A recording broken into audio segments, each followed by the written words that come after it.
अभी अपोजिशन की स्ट्रेटेजी होनी चाहिए दिनेश?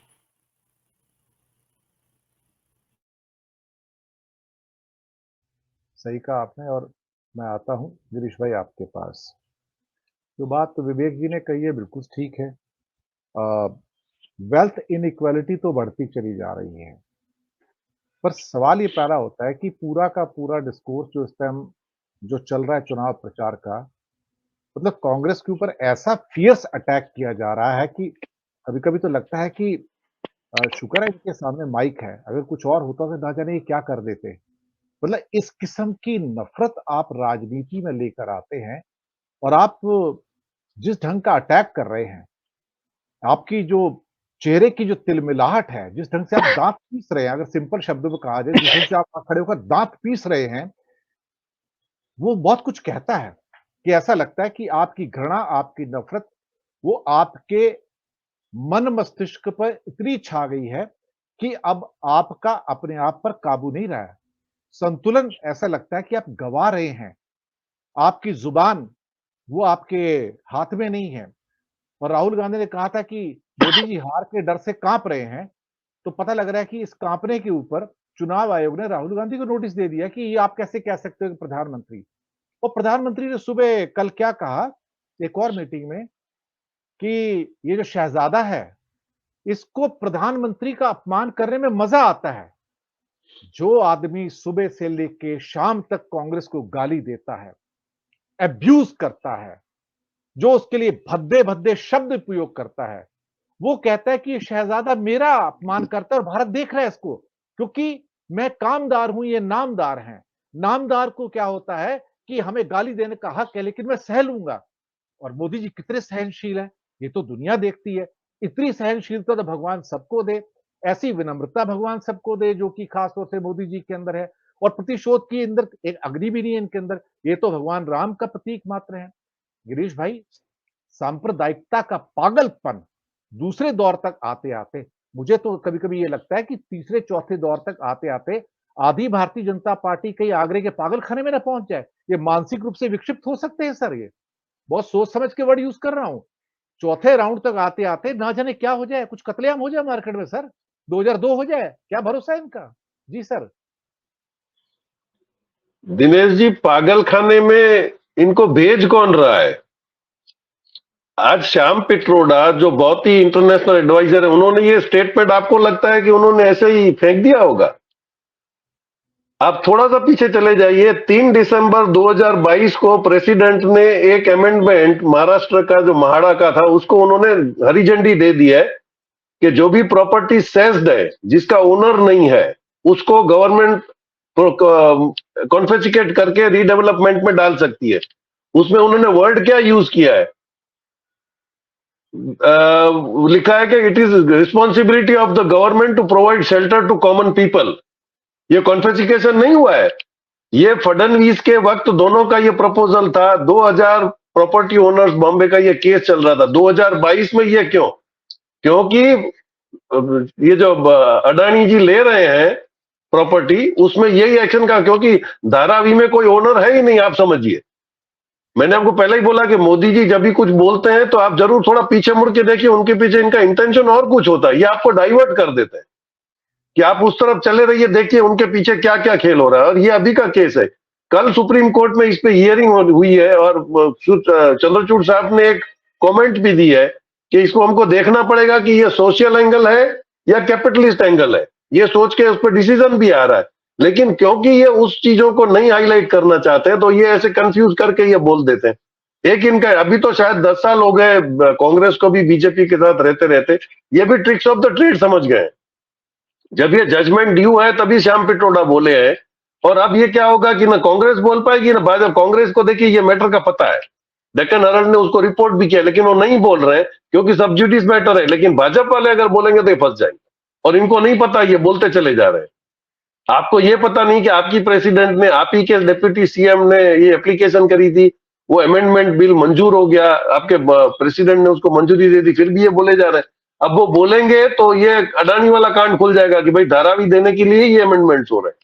तो आप ये देखिए, अभी भी प्रोटेक्ट कर रहे हैं। इन्होंने शायद 6 महीने तक पहले ये नहीं सोचा था कि अब हमारी सरकार नहीं आ रही।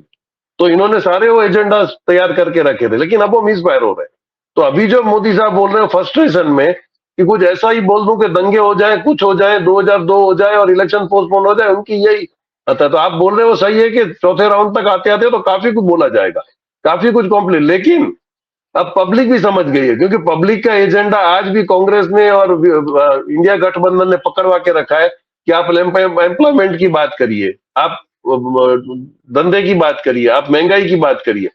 तो अब पब्लिक उस तरफ चल पड़ी है, ये कुछ भी बोलेंगे इसका कुछ इंपैक्ट आएगा नहीं। देखिए कि इनके बोलने के बाद इनके सपोर्ट में और किसी ने भी स्टेटमेंट नहीं करा है, और ऊपर से सूरत और राजकोट का जो गुजरात में इश्यू हुआ, इन्होंने बिल्कुल इनको ब्लेमिश कर दिया। ये हथकंडे इतने अपनाते हैं कि अल्टीमेटली वो लोग 400 सीटें ऐसे ही जीत जाएंगे कि सामने खड़ा ही नहीं होने देंगे। तो ये सारा जो हो रहा है, ये नेगेटिव फैक्टर इनके सामने चला जा रहा है, जो इंपैक्ट आएगा इलेक्शन में। दिनेश जी, एक मैं आपसे सवाल और पूछूं, फिर मैं नीलू जी के पास आता हूं। ये यहाँ पर एक कमेंट आ रहा है जो मैं देख रहा था जी। जो चुनाव आयोग ने नोटिस इशू किया है मोदी के हेट स्पीच के ऊपर, वो मोदी को नहीं किया, राहुल को नहीं किया। अब मैं आपको वो चीज कहने जा रहा हूं जो शायद कोई भी उल्लेख नहीं करेगा। चुनाव आयोग के नोटिस में कहीं भी सीधा डायरेक्टली मोदी या राहुल गांधी का उल्लेख नहीं है। सर देखिए आप, इन नोटिस में कहीं भी राहुल गांधी और नरेंद्र मोदी का नाम नहीं है डायरेक्टली सर, कहीं भी। आप सोचिए किस किस्म का नोटिस है, और नोटिस दिया गया पार्टी प्रमुख को, और उनसे क्या कहा गया है कि जन प्रतिनिधित्व अधिनियम की धारा 77 का उल्लेख करते हुए जो स्टार प्रचारक हैं, देखिए मोदी का नाम हटा के स्टार प्रचारक, जो पार्टियों के स्टार प्रचारक हैं, उनको आदर्श चुनाव आचार संहिता और उसके लिए आयोग द्वारा तय किए गए जो मानक या मानदंड हैं, उसकी जवाबदेही अध्यक्ष की है। जिसने गाली दी है उसकी नहीं है। कमाल की बात है सर। मोदी गाली देगा, मोदी अब्यूज करेगा, मोदी आपको कुछ भी कर सकता है।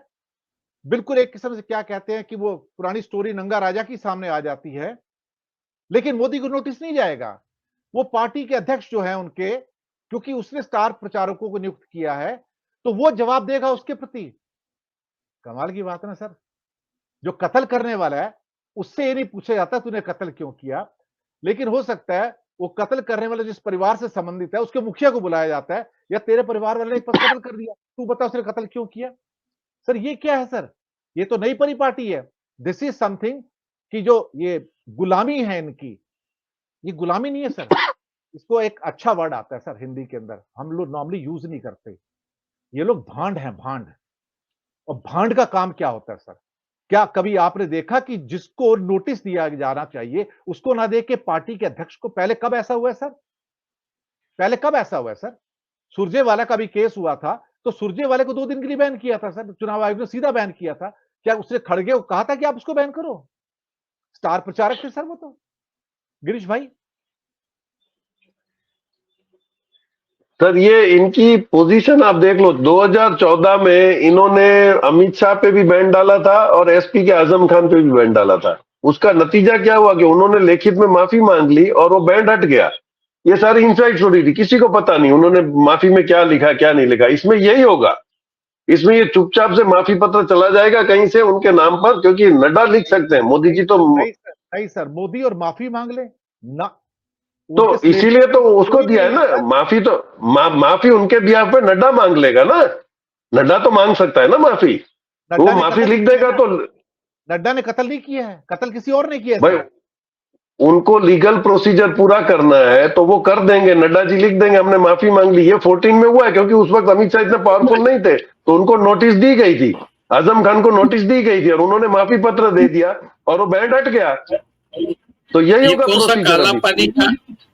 ये कौन सा काला पानी का ये नहीं है तो वो माफी मांगनी पड़े? नहीं मांगेंगे वो।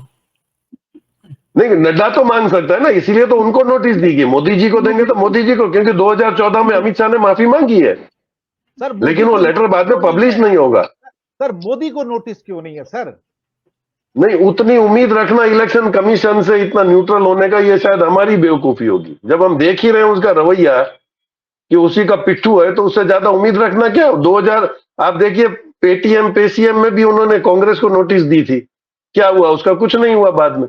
तो ये इन्होंने सारे मामले लटका के रखे ताकि एक दूसरे को भिड़ाते रखें।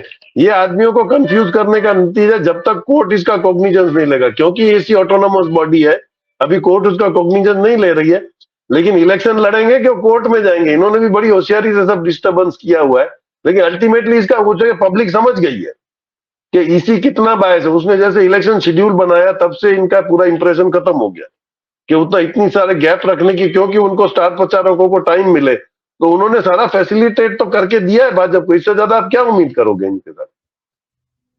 जी, अब मैं